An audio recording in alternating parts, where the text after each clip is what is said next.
Before we get started, tell me what your favorite recipes are to cook. What are some of your favorite recipes? I want to start with... I like meatloaf. Meatloaf, chili. My favorites. We're going to talk a lot about tasty food, right? So that's why I wanted to start us off with some spices, things that you may recognize already, that a lot of you did recognize, things that you might not recognize. But as far as flavor, do you agree that they all pack a punch? They all have a lot of flavor, right? So the one thing I did not share on your plate was salt. Right? This is one of the things that are used often, or sugar for that matter, or even something like butter used for flavor, right? So unfortunately, these are the things that we want to use less of. So I wanted to show you what other things you can use. But there's a whole array of spices that we could use, right, to flavor our food. So we're going to talk about that. We're going to talk about, by the end of the workshop, I'm hoping you'd be able to know just healthier shifts to make things a little bit healthier for you. I always say this, but it's never about perfection. It's always about making the best shifts that you can make, all right? So, 3 things we're going to talk a lot about today is fat, sugar, and salt. Joe's favorite. But the 3 food groups in Joe's world. My daughter's a couple of weeks ago. He goes, when are you leaving? When are you leaving? When are you leaving? He goes, he was like pushing me out the door because he was like on his wanting to go to Burger King. He's the Burger King king. There's got to be a king, I guess. So once in a while is not the issue, right?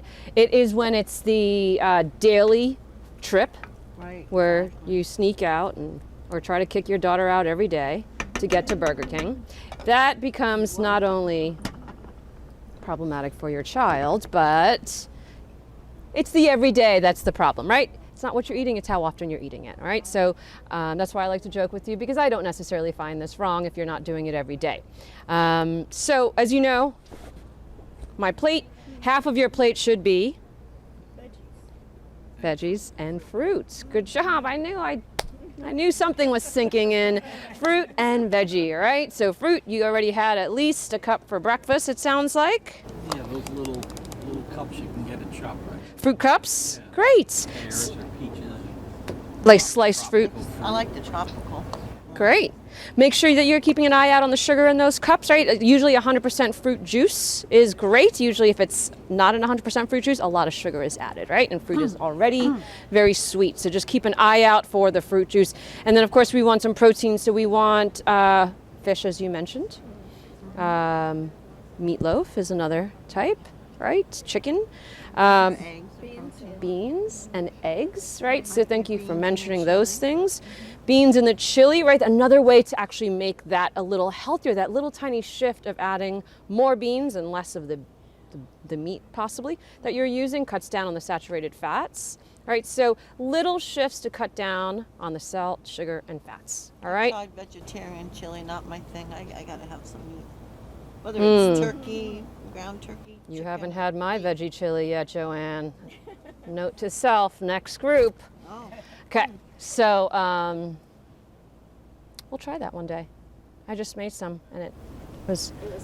It was good, right? Yeah, I made it for my teams. I looked at it. I was like, what's in here? But I ate it. It was good. It might look scary.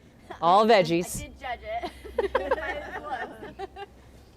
It does not look as fun as regular chili, honestly. I like my chili also, but a veggie chili when I'm teaching people that I'm not sure if they're vegetarian or meat eaters or not. So it's not a bad option, also saves a lot of money, and really cuts down on the saturated fats and possibly sodium, depending on what you're putting in it.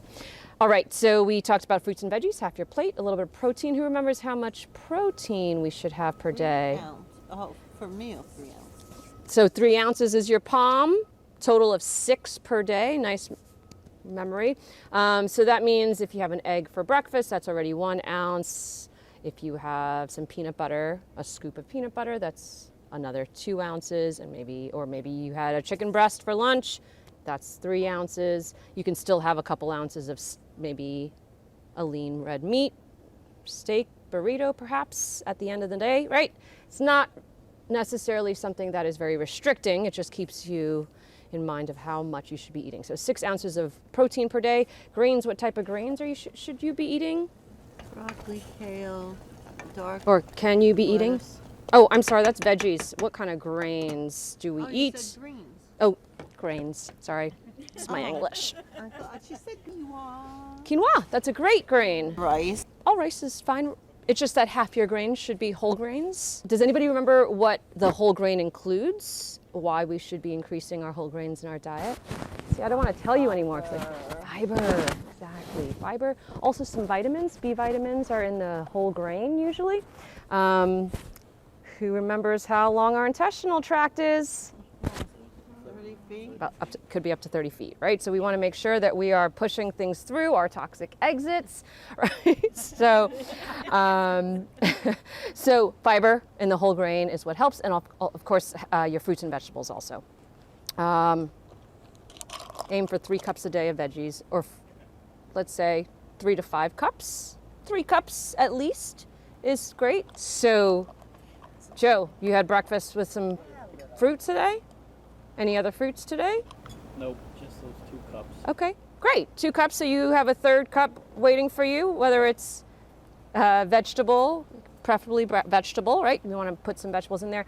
Choose a rainbow, of course. All different colors, all different vitamins and minerals come along with those colors.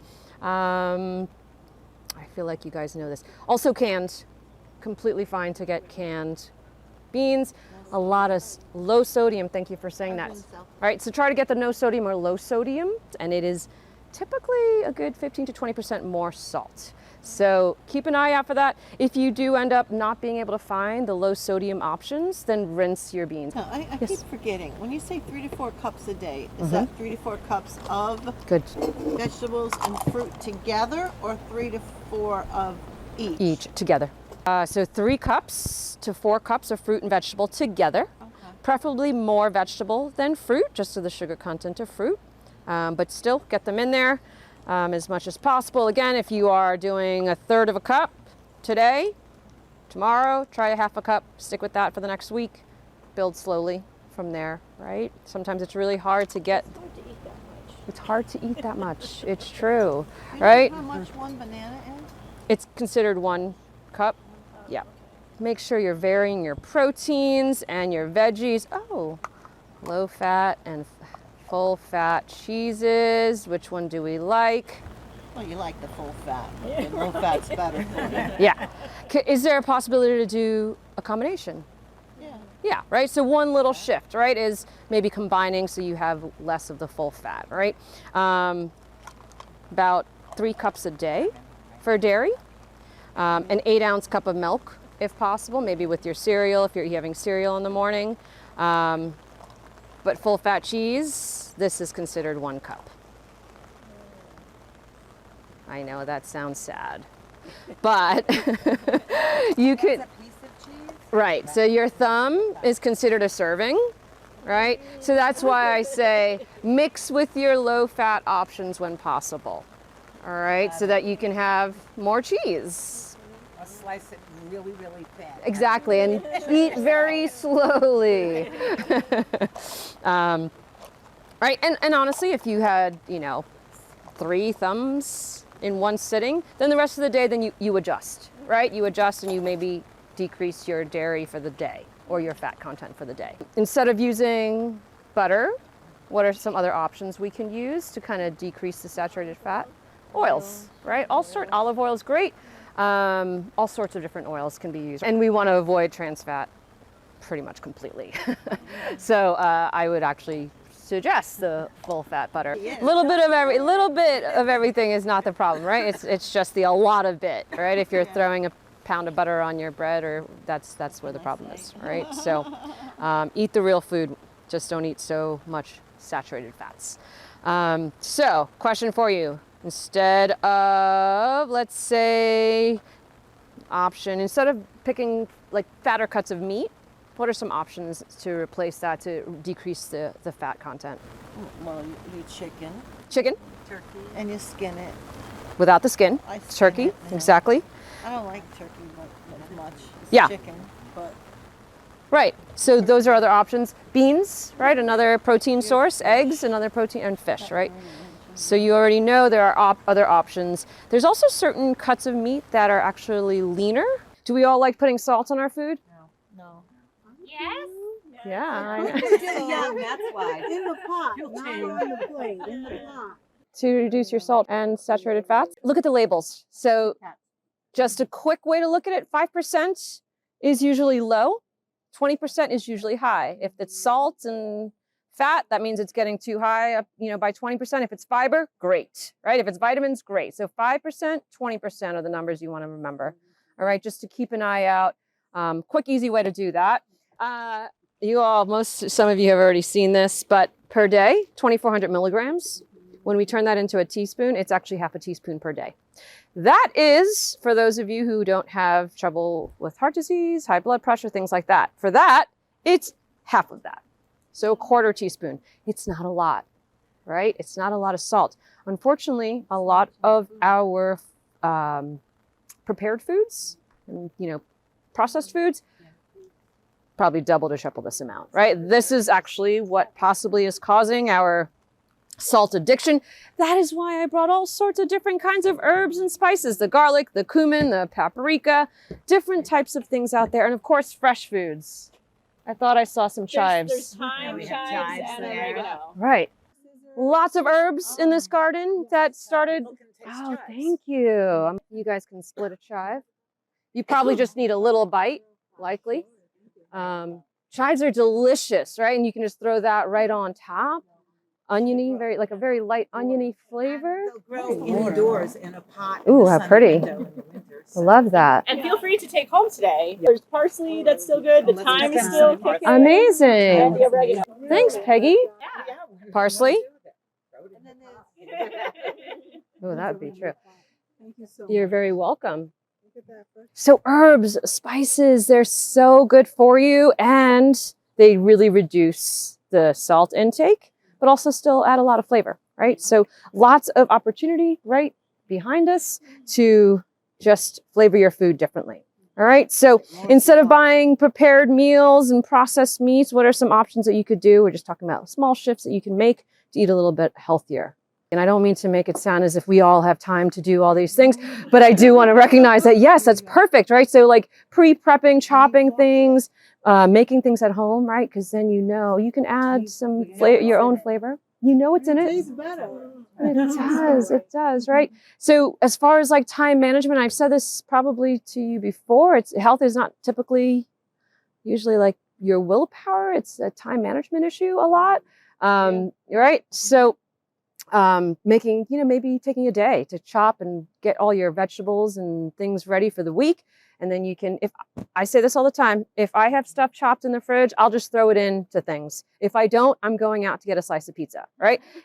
That's what happens, right? I don't have time. If something's in there though, I'll grab it, do it quickly, right?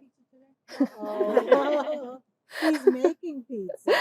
All right, so eating pizza. What's another option for going out to pizza? Another option would be pizza. Thank you. Making your own pizza with the whole wheat crust.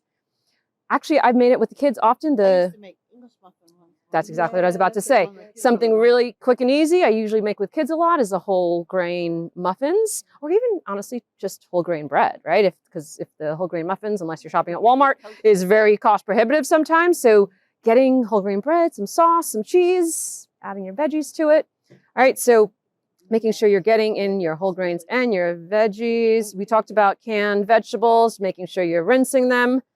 And what some of these would, bless you, what are some of the spices you can use instead of salt? I know we just talked a little bit about it, but I want to be, what would you guys use instead of salt to flavor foods now that you've had some experience with the herbs? Onions a lot. Oh, nice. Love onions. Great. Luckily, we're here for a garlic class. Garlic. Garlic is my base for Garlic is Everything, right. Yeah. Yep. Garlic and onion often cooking before everything else, right? Yeah. You guys might have gone home with that spice mix. It's the first class we ever did. Yeah, Bring back that's right. the- Let's jump to sugar, and then let me just give you some numbers just so you know. 9 teaspoons max for you a day. 9. Max. For him. 6 for the rest of us. Not to say that you should try to reach that number, right? The less amount of sugar that you get, 6 for us, and 3 for kids, yes. And again, we're not trying to get to that number, right? If you don't have any sugar in your diet, even better. But if you don't max out at those numbers. So if you are having a soda, a can of soda, a Coke, once in a while, right? Not necessarily the problem. Keep in mind that has 10 teaspoons of sugar in it. All right, so you went over in 1 can. And that's okay. Again, this isn't about guilting you. If you want to have a soda, have a soda. Just don't have a soda more than once a week, likely, right? If he goes to Burger King or one of those places, he gets his refill. Oh, the super. I'm trying to make him feel okay about cutting his sugar, Joanne. It's not working. Or for instance, if you have that Coke, you should probably not have the iced tea that same day, right? So just little shifts, right? I don't want to say, your entire diet is completely bad because you won't listen to me and you won't even try to cut down on the sugar. But little steps.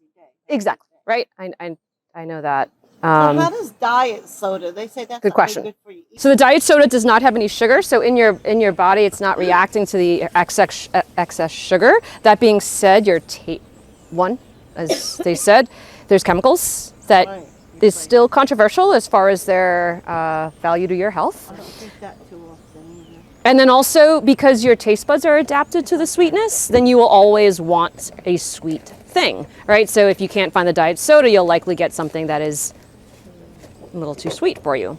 So even if you make your own iced tea, like, with the brewed iced tea and add a little bit of sugar, it'll probably be a lot less than the packages that because it has typically like half sugar with the tea. So I know it's a lot longer to make something like that, but you may want to do a whole batch, brew a whole batch of tea and then like pour it out and then even if you add a couple teaspoons, a little bit of honey, it'll still be sweet, but it won't be as sweet as what the other, your other one that you're doing.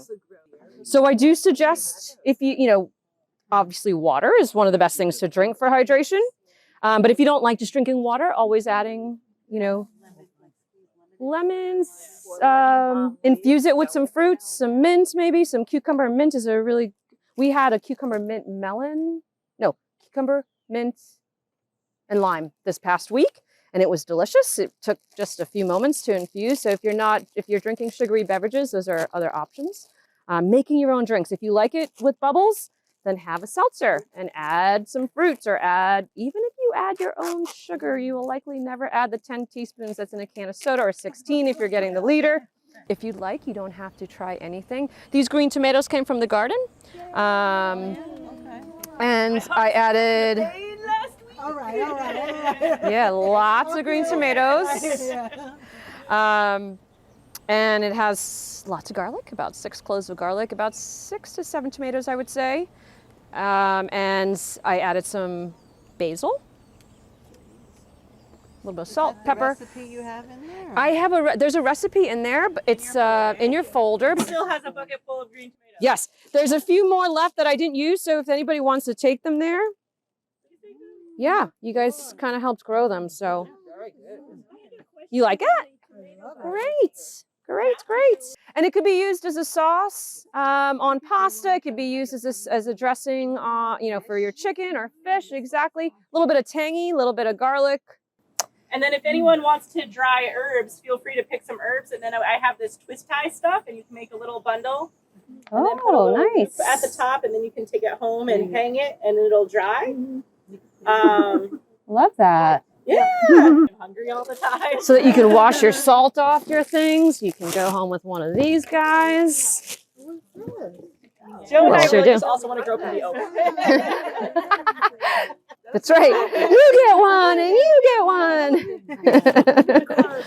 Here's some of the green tomatoes. Some of them don't look so hot, but a lot of them look great. So grab some. So I just kind of used what I had. Instead of parsley, I used basil. And on the right side of the page is the substitutions I used. Thank you so much.